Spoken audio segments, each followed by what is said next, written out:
This is the patient of divergence excess cyclotropia. Divergence excess cyclotropia ऐसा होता है कि जिसमें डिस्टेंस पे जो एंगल ऑफ डेविएशन होता है वो ज़्यादा होता है और नियर पे एंगल ऑफ डेविएशन होता है वो कम होता है। मैं आपको सिंपली दिखाता हूँ कि जब हम फाल पे दिखाते हैं तो पेशेंट की जो आइज़ होती हैं वो कैसे डाइवर्ज करती हैं, एंगल ऑफ डेविएशन कितना ज़्यादा हो जाता है। जब हम उसको नियर पे अकोमोडेटिव टारगेट देते हैं तो फिर उसकी जो आइज़ होती हैं वो कैसे स्ट्रेट हो जाती है। उसके बाद हम इसका प्रिज्म कवर टेस्ट करेंगे और उसको हम मेजर करने की कोशिश करेंगे।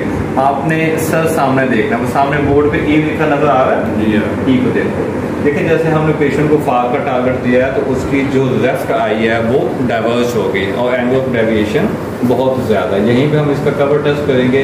तो कवर टेस्ट करने से देखें सर, सीधा ई को देखें, ई को देखें, आप ई को देखें लेफ्ट आई से।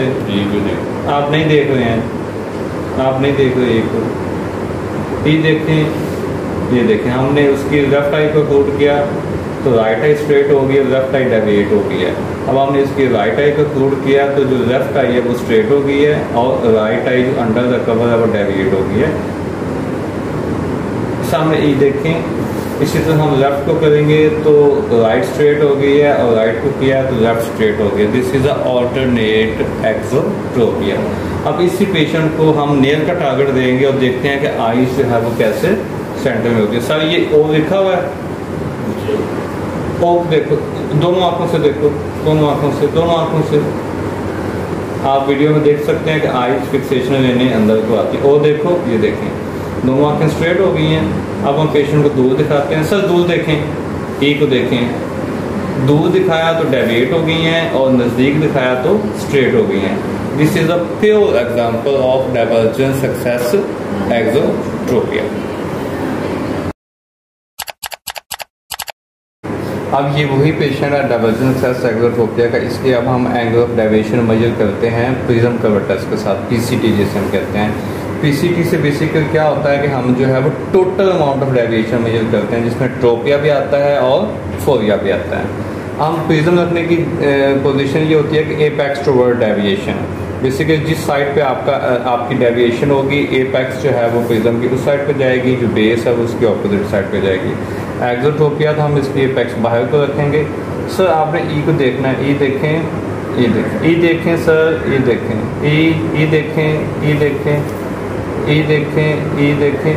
ये आप देख सकते हैं कि इसकी जो आई है अभी भी बाहर से अंदर को आ रही है। दैट मीन्स कि अभी आपका जो एंगल ऑफ डेविएशन है वो अंदर को एक्टेड है। अब हम 35 प्रिज्म डॉटर पे जाते हैं। सामने ई देखें सर, ई देखें, ई नज़र आ रहा है, ई देखें, ई देखें, ई देखें। अभी भी जो आई है हल्की सी फ्लिक बाहर से अंदर की तरफ कर रही है। अब हम 40 प्रिज्म डॉटर पे आते हैं। ये देखें, यहाँ पे आप देख सकते हैं कि दोनों आंखों में कोई मूवमेंट नहीं है। This is the neutral point. हम इसका एंगल ऑफ डेविएशन नेल पे मेजर करेंगे, पीसीटी करेंगे इसका बेसिकली। ये देखें, ओ देखें सर, जो ओ लिखा हुआ ना यहाँ पे ये वाला, इसको ओ को देखें, देखें, देखें 35 पे भी हल्की सी मूवमेंट है। और अब हम 40 प्रिज्म डॉटर पे जाते हैं।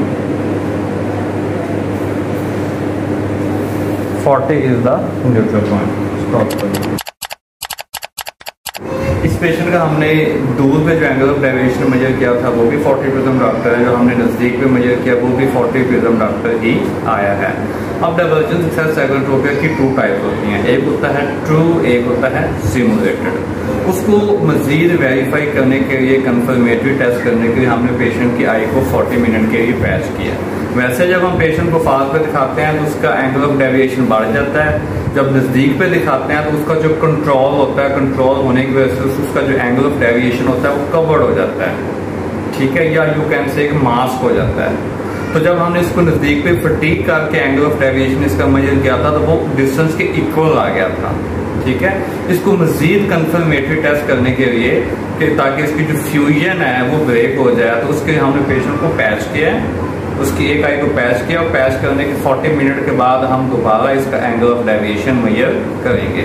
उसकी बेस पे हम डिसाइड करेंगे कि ये जो डायवर्जेंस एक्सेस एक्सोट्रोपिया है ये ट्रू डायवर्जेंस एक्सेस एक्सोट्रोपिया है या सिमुलेटेड है। हमारी जो प्रीवियस एग्जामिनेशन है उसकी बेस पे तो ये सिमुलेटेड है, ये ट्रू नहीं है, क्योंकि फार और नियर का एंगल ऑफ डेविएशन मोर और लेस सेम आ रहा है।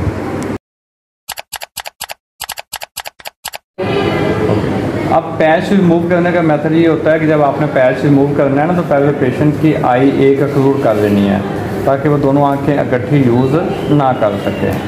ये हमने पेशेंट का पैच रिमूव कर दिया, तो हम इसको टारगेट दिखाएंगे। ये देखें, नज़र आ रहा है आपको? क्या लिखा हुआ है? तो वही जो हमारा न्यूट्रल पॉइंट था 40 प्रिज्म डॉक्टर, वो हम उठाएंगे। अब यहाँ आप देख सकते हैं कि इसकी आँख बिल्कुल स्ट्रेट नज़र आ रही है, आपको फोकस करना है आइज पे। और ये देखो, यहाँ पे हम डायरेक्ट पीसीटी स्टार्ट करेंगे। इससे पहले कि पेशेंट दोनों आँखों से देखें, ओ को देखें, ओ देखें, ओ देखें। This is the neutral point.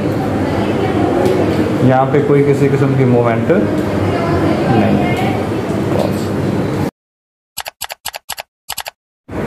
तो इस पेशेंट के जब हमने डायग्नोस्टिक पैच के बाद भी जो एंगल ऑफ डेविएशन मेजर किया वो 40 ही आ रहा था। दैट मीन्स के ये एक सिमुलेटेड डायवर्जेंस एक्सेस एक्सोट्रोपिया है जो अपीयरेंस देता है कि फार पे एंगल ऑफ डेविएशन ज़्यादा है और नियर पे कम है।